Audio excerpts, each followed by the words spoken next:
Okay, all right, we're back again, and thanks for tuning in. Well, we've done a few of these episodes now, and it's been a huge year for Supercoach, and what a cracking season it's been in the AFL. A number of teams could make the 8 or even win the premiership, so it's been fantastic. So welcome, Chris T, along this week, and a big week, and what does everyone want to know at the moment? I want to know the big one. Big injuries. The big injuries, James Swan's hamstring. Yep. Mark Murphy's shoulder. We'll start with Swan first. Okay. It's done a hammy. Yep. A lot of players do them. They're saying it's going to be a 2 to 3 week injury. This is sort of similar to the Gary Ablett injury, obviously a different type of injury, but just with the length of time. And the big question of what do you do? It's a tricky one. If you did hold Ablett on your bench over the last few weeks while he's been out, you'd be definitely happy with his 150 on the weekend. That's true, but there is a little bit of a different thing with Swan. I think off the top of my head, the third week that he would be out, they're playing GWS. Yep. Now, the thing is, they might rest him and just think, even if he's right, it's only GWS. Because then he's got the bye after that. Exactly, so they've got the bye, but then they might be thinking, well, gee, that's going to be 4 or 5 weeks out of the game. Yep. So you don't know which way they're going to go. They might take 2 and fly to Arizona, you never know. Well, they've said they're not doing that now. So, okay. But now that's where it could be a 3-week injury, but then it's really tricky. So could be 3 or 4. Okay, so let's assume you've got Swan and you haven't got Murphy, and you want to trade him out because you've got a few trades up your sleeve and you want to get rid of him. Who do I go for? The good thing is Swan played most of the game the other night, so he didn't lose a heap of value. But again, look at your usual suspects: Jobe Watson, Scott Thompson, Andrew Swallow even had a big game on the weekend, even though North was shite. And Josh Kennedy as well. They're the ones that people have been getting in their teams all year. So if you've got to replace Swan, you probably can't go wrong with any one of those. Absolutely not. And Scott Thompson's on fire. Now, another thing to think about is going into the buys. If you're going to take the buys seriously and you need to get, you're hovering around the 8 in your league and you want to go for that league finals or make the top 4 and all that sort of stuff, and you've got some trades up your sleeve and you want to sort of cruise through the buys with some wins, and everyone's in a different situation around the buys because you get 3 trades, I think, during the bye weeks. So if you want to make the most of that, what you would want to do now with Swan is have a look at see any dual position players were appropriate. So have a look at that first, figure out where you're going to be sitting in your buys, and then do your trade for Swan. Dangerfield's a nice dual position Well, player. that doesn't come along very often, does it? And you might, with your money from Swan, if you haven't got Dangerfield or Sidebottom, they're the big 2 dual position midfielders. That's right. Now, we've spoken in the past about injuries and perhaps even getting in a player from the same team to cover that injury because their points normally go up. Which we're talking Sidebottom there, aren't we? Exactly. Well, I think when Ball got injured, we suggested Sidebottom while he was still in the 400s, and he's gone well. So it could be, if you haven't got Sidebottom at the moment, get him in. Maybe. And it'll save you a bit of cash too. Yeah. A little bit for the bank. Yep. Now, Mark Murphy, he's stuffed. Just to put it simply, his shoulder's stuffed. They're saying 8 to 12 weeks now. Round 20.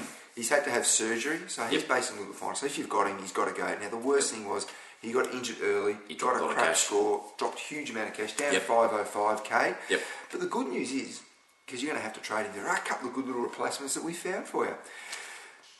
There's 2 that we reckon.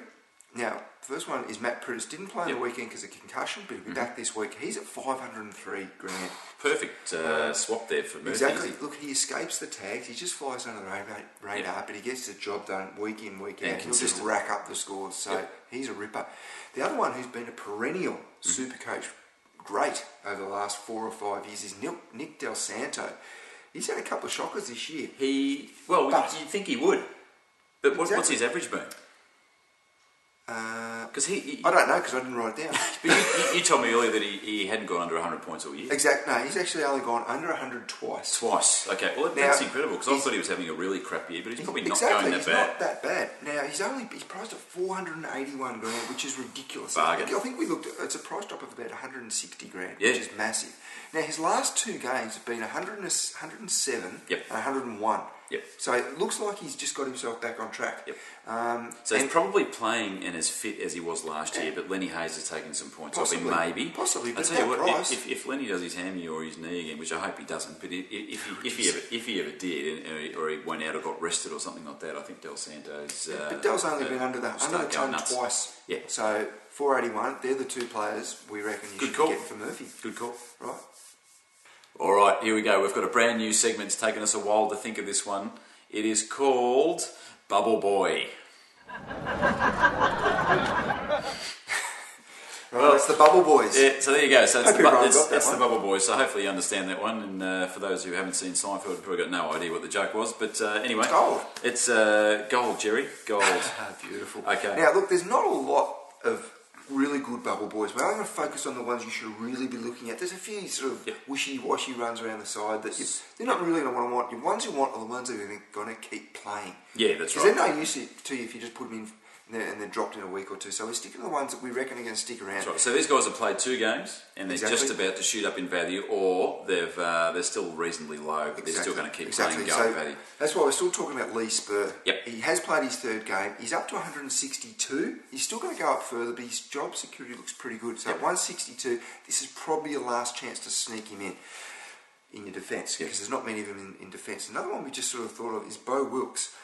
He's played his 3 games, but he's still at 125 grand. Now, the big thing with him is Reece Stanley has done a hamstring injury for about 6 weeks. So what do you reckon, Chris? Now, a lot of people would have gone Stanley over Malira at the time, and you were lucky enough to have Malira there and shoot up in value. But unfortunately, Stanley's done his hammy. So what's that going to mean? Well, that could mean that you go for someone from the same team. That's what we've been banging on about the whole time. Big bad bustling Bo Wilkes. Yeah, Bo Wilkes can play forward or back. So I think he's a defender at the moment as far as Supercoach goes. It's going to help his job security. He can snap a few and get his points up as well. Now, into the midfield, and this is probably more midfield / forwards, because this guy is a dual position player. We talked about him pre-season, and we did dub him the Danny Zuko. I'm actually going to dub him now, Greased Lightning, Danny Zorko. That's right. Well, you heard that here first. I don't know what episode it was. I know, we might have heard of someone copying it on a certain Foxtel show possibly, but anyway. Dane Zorko has played his 2 games now. Everyone's been waiting for him all year. He cracked the ton last week after being a sub, I think, on his debut. So he's still 113 grand, dual position, get him in, either as a forward or a midfielder, whatever suits your team. He's the one to get. Good stuff, Bubble Boy. Now, the other one we've got is a ruckman, Josh Jerker Jenkins, as his name. He's 113 grand. He's played his 2nd game now, and he's just because of the way he's playing, I think he's going to stay in the team. Well, he killed it against Carlton. He's kicking goals on the run and everything. He played pretty well in his debut against the Cats. He's averaging 88. So if you're looking to maybe you've got a bit of cash with perhaps a Giles or someone on your bench, Josh Jenkins is the one to look at. Or you've had McIntosh go down with an injury and you're not quite sure and all that sort of stuff. It might be a good one to pick up there. Or you've got trades up your sleeve and you're sick and tired of Redden from Port Adelaide not getting a game. He's a perfect one to get in, and it'll make you a little bit of cash as well, maybe 50 grand. He might pay off down the track. Yep, good one. So that's the end of our new segment, Bubble Boy. Bubble Boys, love it. Okay, all right. Our next segment is called Player Watch, and my friend Chris here has done a fair bit of fair bit of research. So take it away, mate. Well, everyone wants to know who am I going to put in my team. Who are the players? Look, and we try to cover ones that not everyone else is talking about. We'd like to find little diamonds in the rough for everyone, a little bit of a bargain. So that's what we've been up to. Is been trying to find a few bargains for you, for your team if you're looking to upgrade a few players. Now in the back line, Corey Enright has been a perennial Supercoach star over the last 4 or 5 years, always up around that 100 average. He's dropped down to 469. He's averaging 88, which is not that great, but his last 5, which is probably more what you should look at, he's been averaging 97, so he's back in town. Greg Broughton had a bit of a slow start to the year. A few people were questioning him, but that means his price has dropped down to 479. He's averaging 91 over the season, but his last 5 has been 98, which is fantastic. So Greg Broughton's a ripper to bring in, playing a lot of time in the midfield, and he's just really getting nice and consistent.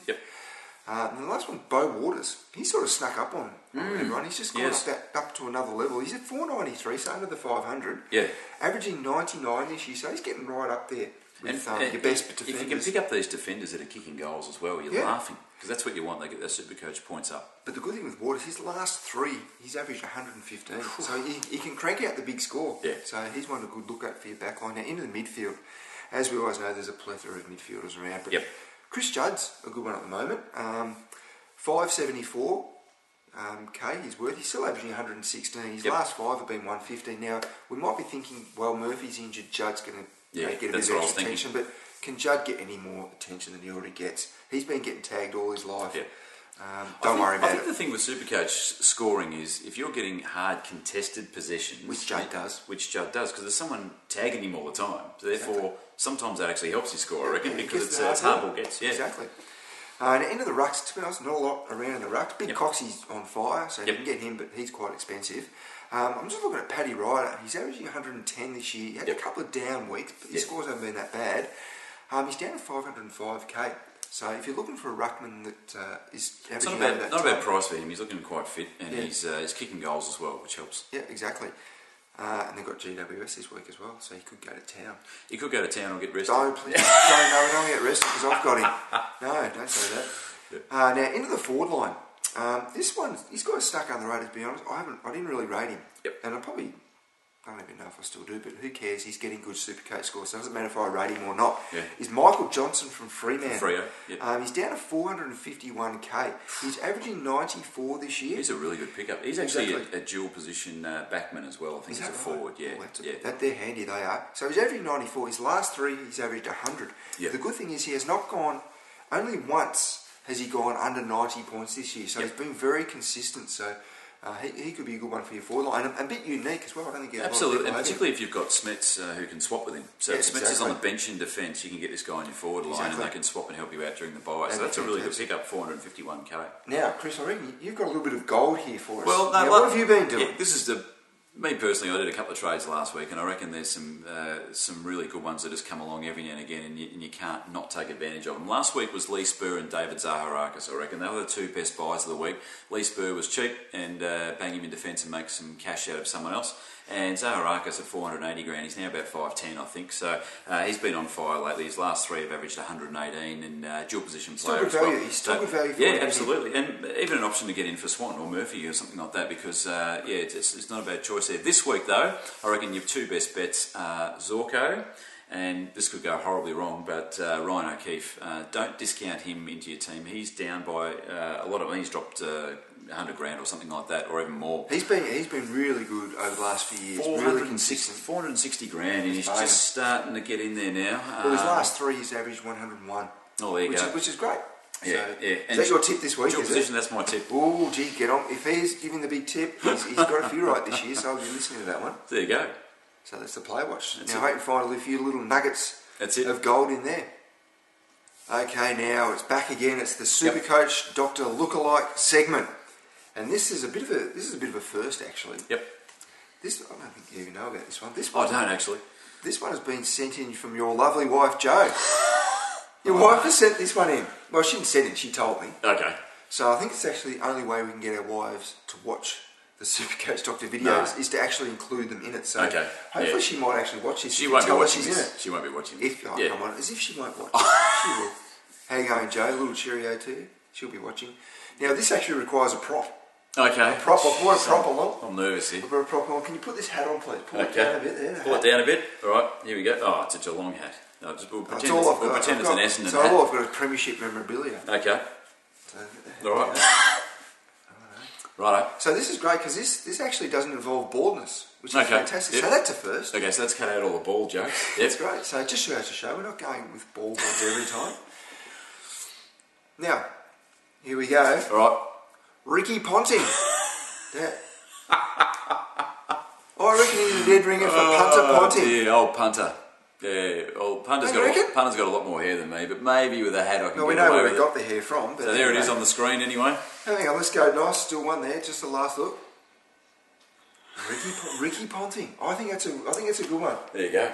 Not the missing tooth one like last week. No, that was a bit. I don't know about that one. Yeah. How's the Cats Premiership? I was happy with Judd the other week, but not the last one. This one's a little bit better. How's the 2009. No, it doesn't feel too good. Just doesn't quite fit.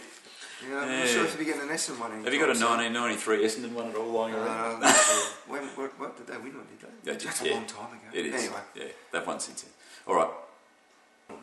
Right, now, we weren't planning this, but the great man here, Chris P's come up with one, and I believe he has got a Supercoach Super Tip to finish with. All right, Supercoach Super Tip, the time-honoured tradition of coming up with something at the end of the show. If you're still watching, thanks for hanging in there.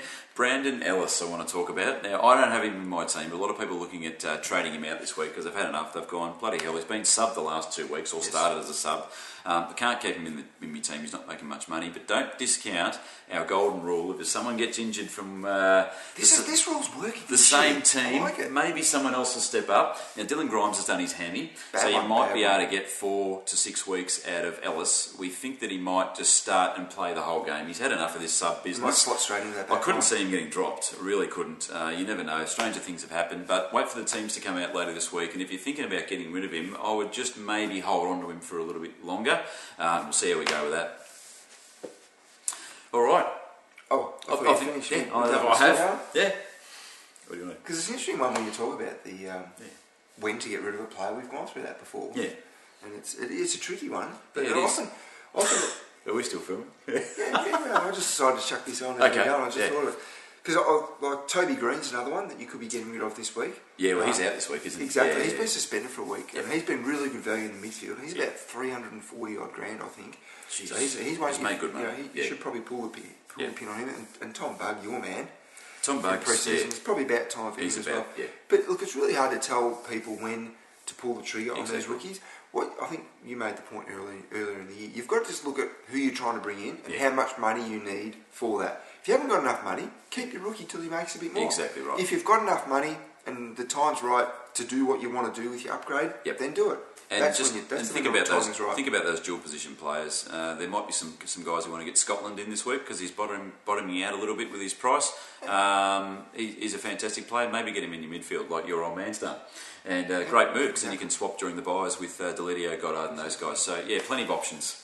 Yeah, a little bit of gold just towards the end. Bit of gold towards the end. Yeah, hopefully people might have tuned out and missed it. Hopefully they saw that because it will be another little nugget. They might have tuned out and start trading else as we speak. You just don't know. I hope not. Okay, all right. Well, that's all we've got time for this week. Thanks very much. See you later.